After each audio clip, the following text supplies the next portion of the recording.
आज की प्रेरक कहानी आत्मज्ञान की प्राप्ति। आत्मज्ञान प्रयत्न साध्य नहीं है, ये तो प्रत्यक्ष ईश्वर कृपा होने पर ही प्राप्त होता है। आत्मज्ञान प्राप्ति में हमारी उत्कट इच्छा एवं मन शुद्धि ही कारण है।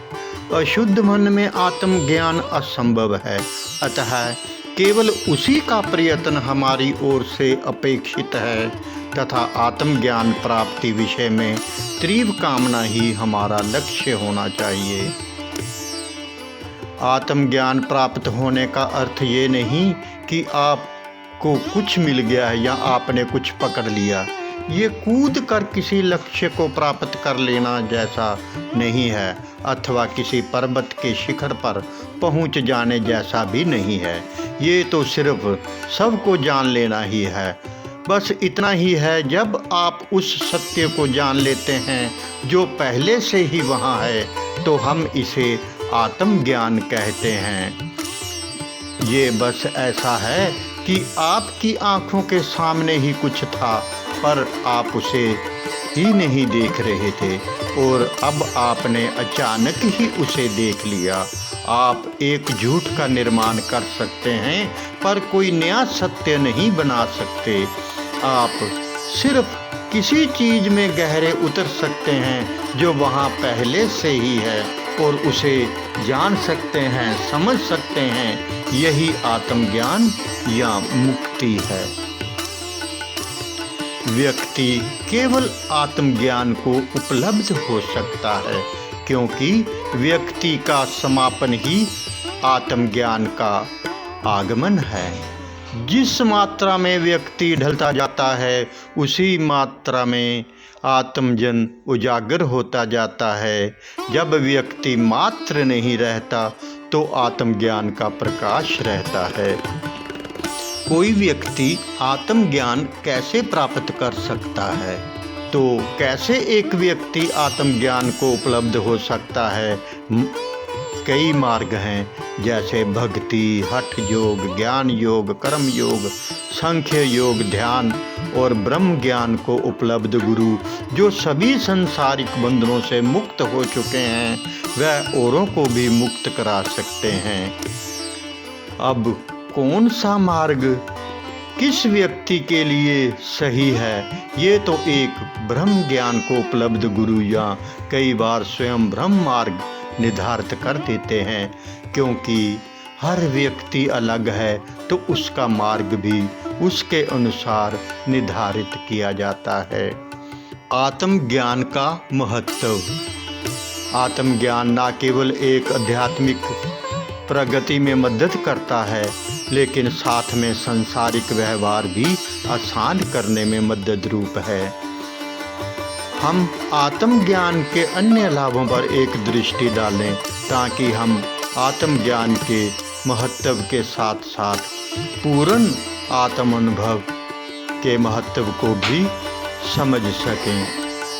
आत्मज्ञान प्राप्ति के बाद आप अनंत सुख का अनुभव करेंगे। आपको किसी भी प्रकार का दुख नहीं आएगा। आत्मज्ञान होने के बाद आप जो सुख का अनुभव करते हैं, वह सुख निराकुल आनंद की अवस्था का सुख है। आत्मज्ञान के बाद व्यक्ति निष्पक्ष हो जाता है। इससे एक व्यक्ति कभी भी अपने मन, शरीर और वाणी से पक्षपाती नहीं होता है, और यही कारण है कि वे अपनी गलतियों को देख सकते हैं। आप दिन प्रतिदिन की सभी समस्याओं का संभाव से समाधान कर सकते हैं। आत्मज्ञान प्राप्ति के बाद आप किसी भी चिंता या दुख से प्रभावित नहीं होंगे। ना ही दुख पहुंचाने का भाव और ना ही क्रोध से आक्रोश में आकर कष्ट देने का भाव होगा। आत्मज्ञान प्राप्त करने के बाद आप समकित यानी सच्ची दृष्टि प्राप्त करते हैं, जिसके माध्यम से आप जगत को निर्दोष रूप में देखते हैं। आप में निर्भयता और स्वतंत्रता उत्पन्न होती है। ये ज्ञान विशेष और असाधारण है। जिस प्रकार दही मथने के बाद दही और भट्टा अलग रह जाता है, उसी प्रकार से शरीर और आत्मा आत्मज्ञान के बाद अलग हो जाते हैं। मैं शुद्ध आत्मा हूँ, वह विश्वास करता है। सच्चा प्रतिक्रमण यानी क्षमा मांगना आत्मज्ञान के बाद शुरू होता है। एक बार जब ज्ञान दृष्टि प्राप्त हो जाती है, समकित दृष्टि, तब आत्म दृष्टि उत्पन्न होती है। तभी आप वास्तविक प्रतिक्रमण कर पाएंगे। तब तक आप प्रतिक्रमण के साथ अपने दोषों को भी कम कर सकते हैं। सांसारिक दुखों के प्रति उदासीनता ये मोक्ष का प्रथम अनुभव है। ज्ञानी पुरुष से आत्मज्ञान प्राप्ति के बाद अगले दिन से यह बदलाव को आप अनुभव करेंगे। दूसरा अनुभव तब होता है जब कर्म रूपी के इस शरीर का बोझ टूट जाता है। फिर इतना आनंद होता है जो अवर्णनीय है। आत्मज्ञान के बाद आप अनुभव करेंगे कि आप अपने जीवन के साथ कुछ अलग कर रहे हैं जो आप आत्मज्ञान से पहले किया करते थे। इस अनुभव से आप ये निर्धारित कर पाएंगे कि कोई नया कर्म बंधन नहीं होगा। आपने मोक्ष का पहला चरण प्राप्त किया है या नहीं, आप इसे जान सकते हैं, क्योंकि आप एक आत्मा हो और आत्मा इस ब्रह्मांड में सबसे बड़ा न्यायाधीश है। एक जागृत आत्मा जो कुछ भी निर्णय ले वह सही होगा, क्योंकि वह निष्पक्ष रहता है। जय सिया राम। आपको ये प्रसंग कैसा लगा अवश्य कमेंट बॉक्स में बताएं। जय श्री राम। धन्यवाद।